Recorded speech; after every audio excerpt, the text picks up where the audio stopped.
Welcome to America Who Died Today. Here, we remember the stars who left their mark on show business and culture. Don't forget to watch the videos till the end to catch all the interesting facts about their lives and careers, and leave your comments. We value your thoughts. Let's celebrate those who may be gone but will always remain in our hearts. Gavin James Creel was an extraordinary talent in musical theater, whose versatility, passion, and commitment made him a beloved figure on both Broadway and the West End.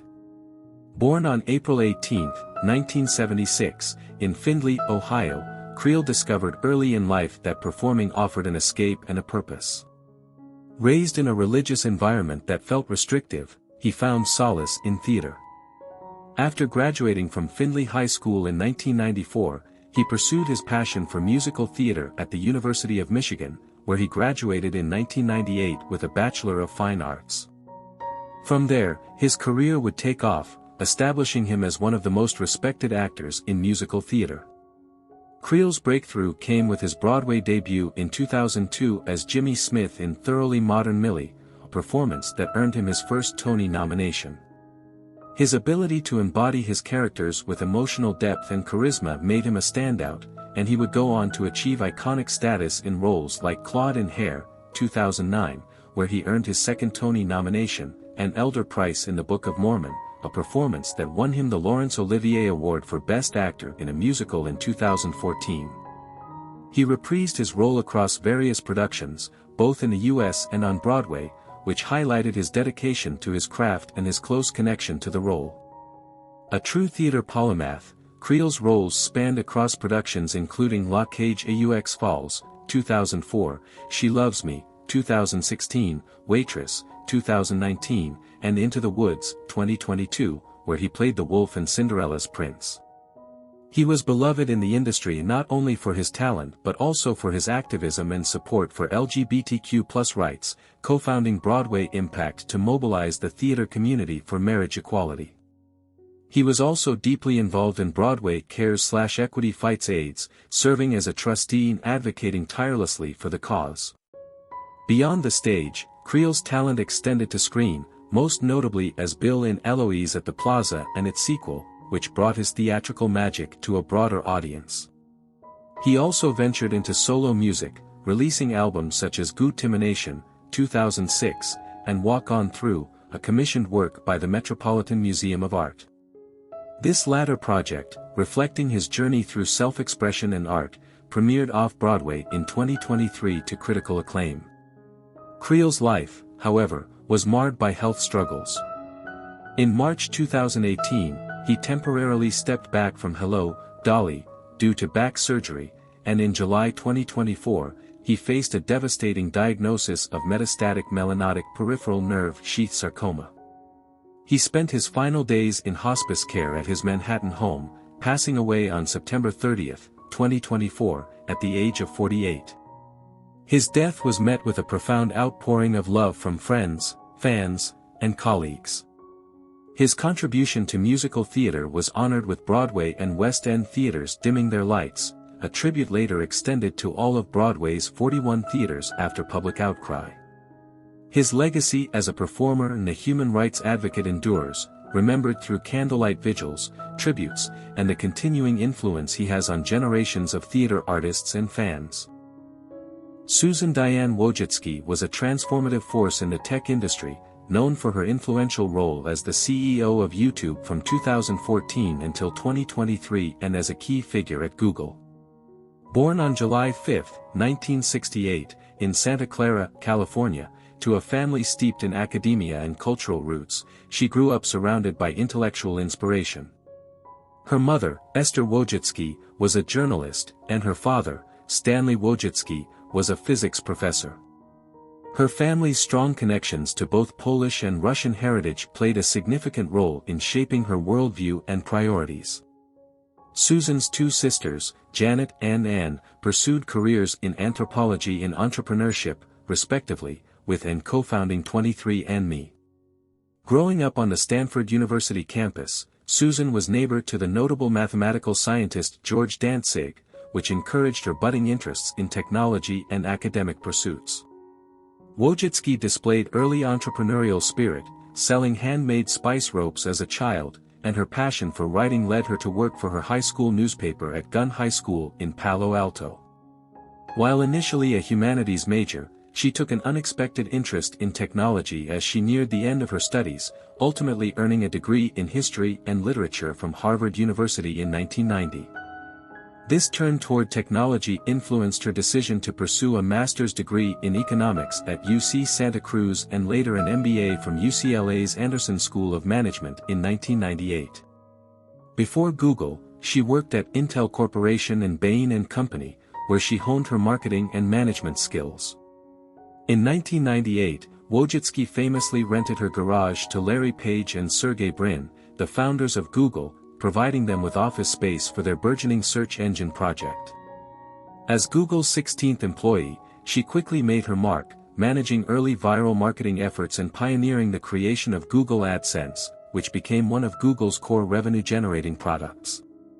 Her foresight led her to suggest that Google acquire YouTube when it was only a small startup, a recommendation that would result in a $1.65 billion acquisition in 2006.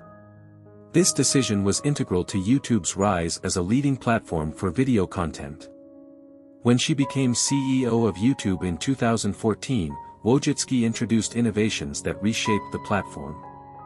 Under her leadership, YouTube's user base grew significantly, reaching 2 billion monthly users, who collectively watched over 1 billion hours of content daily. Her tenure was marked by initiatives that increased YouTube's appeal to creators and advertisers alike, such as YouTube Premium, YouTube TV, and YouTube Shorts, which directly competed with platforms like TikTok. During her leadership, YouTube expanded monetization methods for creators, allowing them to earn through features like Super Chat, channel memberships, and merchandise sales. Wojcicki also navigated controversies and challenges, such as YouTube's handling of policy enforcement on hate speech and extremist content. She responded by tightening content guidelines and adjusting monetization policies to promote safer content, although these measures met with mixed reactions. Despite criticism over potential censorship, she emphasized the platform's dedication to free expression, winning the Free Expression Award in 2021 from the Freedom Forum Institute. However, her advocacy for content moderation also led her to oppose Article 13 of the European Union Copyright Directive, which she argued threatened creators' rights and access to a free platform. In February 2023, Wojcicki resigned from her role at YouTube, stating that she wished to focus on personal matters and take an advisory role at Google's parent company, Alphabet. She had long been a champion for educational reform, gender equality in technology, and initiatives that encourage young girls to pursue careers in tech. Her vision extended beyond the business realm. She served on boards such as Room to Read, which supports literacy and education, and endorsed causes including paid family leave and refugee assistance. Wojcicki married Dennis Troper in 1998, and they raised 5 children. Her personal life was marked by tragedy when her son, Marco Troper, died in February 2024, an event that deeply affected her final months. Wojcicki herself was diagnosed with non-small cell lung cancer, a condition she faced privately until her death on August 9, 2024, at the age of 56. Her legacy in the tech industry endures, with accolades from Adweek, Vanity Fair, and Forbes recognizing her as one of the world's most powerful women. Charles "Lefty" Drizel, born December 25, 1931, died February 17, 2024, was a renowned college basketball coach in American collegiate sports. He gained fame as the first coach to win over 100 games at 4 different NCAA Division I colleges. Drizel led basketball programs at Davidson College, the University of Maryland, James Madison University, and Georgia State University. Throughout his coaching career, he earned a reputation as the greatest builder of basketball programs in history. By the time he retired from coaching in 2003, he ranked 4th in career wins among NCAA Division I men's basketball coaches, boasting 21 seasons with over 20 wins and 21 conference titles or tournament championships. Drizel was born in Norfolk, Virginia, where he stood out in basketball from a young age. His father was a jeweler who had emigrated from Germany. He earned the nickname Lefty in the 4th grade due to being left-handed. In high school, he quickly became a star on the basketball team, leading his school to a Virginia state championship. After graduating, Delle received a scholarship to Duke University, where he played under coach Harold Bradley, earning a degree in education in 1954. Upon graduation, he began working at Ford but soon started his coaching career, taking over the helm of high school teams. His teams achieved a remarkable series of victories, gaining recognition as a successful coach. In 1960, Delle became the head coach at Davidson College, where his teams won 3 Southern Conference tournaments and 5 regular season championships. His talent for recruiting led to many of his players transitioning to professional teams, including the St. Louis Hawks, further enhancing his respect within the basketball community. In 1969, Delle was appointed head coach of the University of Maryland. At his first press conference, he boldly claimed that Maryland could become the East Coast version of UCLA, then the dominant program in college basketball. While he did not reach that level of success, under his leadership, the Maryland team made 8 NCAA tournament appearances, won the NIT championship, twice secured the Atlantic Coast Conference regular season title, and claimed the conference tournament. Among his players was the legendary Len Bias, who was selected 2nd overall in the 1986 NBA draft. At the University of Maryland, Delle established the tradition of Midnight Madness, the team's first practice held at 12:03 a.m. on October 15, attended by numerous fans. This event attracted thousands of supporters and became a national tradition adopted by many leading college basketball programs in the U.S., such as UNC, Kansas, Kentucky, and others. In 1972, Maryland, under his guidance, won the NIT championship, after which Delle stated that his team had achieved all its goals: national recognition, a national ranking, and a championship. This success solidified his reputation as a successful coach, despite criticisms of his specific style of play, which some felt hindered his ability to win in the most intense games. Delle gained recognition not only as a coach but also for his actions off the basketball court. On July 12, 1973, during a night fishing trip, he spotted a fire in a house in Bethany Beach, Delaware. He entered the building and rescued several children from the flames. For this heroic act, he was awarded the NCAA Courage Award. Despite his considerable successes, Delle's career at Maryland was marred by tragic events. In 1986, star player Len Bias died of a cocaine overdose, leading to a major scandal and investigation. As a result of this scandal, Delle was forced to leave his position as head coach and assume an administrative role. Many viewed him as a scapegoat in this situation, believing the university's leadership sought to shift the blame for the tragedy onto the coach. After leaving Maryland, Delle resumed his coaching career at James Madison University, where his teams won 5 conference championships and made the NCAA tournament in 1994. He then moved to Georgia State University, where his teams also enjoyed success, including victories in 4 conference championships. By 2003, he had finished his career as the 4th winningest coach in NCAA history, trailing only the legendary Dean Smith, Adolph Rupp, and Bob Knight. Delle was recognized as Coach of the Year in every conference where he coached. He received the NCAA Courage Award and was inducted into several halls of fame, including the Virginia Sports Hall of Fame, the National Collegiate Basketball Hall of Fame, and the Southern Conference Hall of Fame.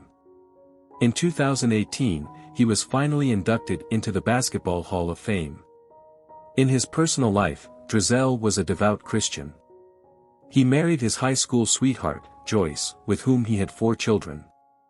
His son Chuck also became a basketball coach, serving as an assistant coach at Maryland and later leading the team at the Citadel. One of Delle's daughters, Pamela, became a pastor in a Presbyterian church in Atlanta.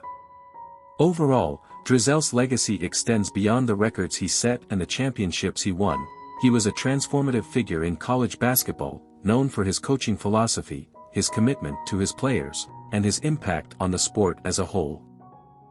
Eric Howard Carmen was a prominent American singer-songwriter and multi-instrumentalist, best known for his role as the lead vocalist of the Raspberries, a band that made a significant impact on the power pop genre in the early 1970s. He was born on August 11, 1949, in Cleveland, Ohio, to a family of Russian Jewish immigrants. Carmen grew up in Lyndhurst, Ohio, where he was deeply involved in music from a young age. His early exposure to music came through entertaining his family with impressions of popular entertainers and participating in music programs, such as the Dalcroze Eurythmics at the Cleveland Institute of Music. He began taking violin lessons at 6 and transitioned to piano by age 11, eventually developing an interest in songwriting inspired by the Beatles and the Rolling Stones.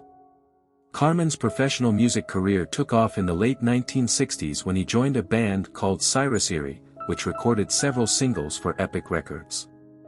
Following the breakup of Cyrus-Erie, Carmen, along with fellow musicians Wally Bryson, Jim Bonfanti, and Dave Smalley, formed the Raspberries.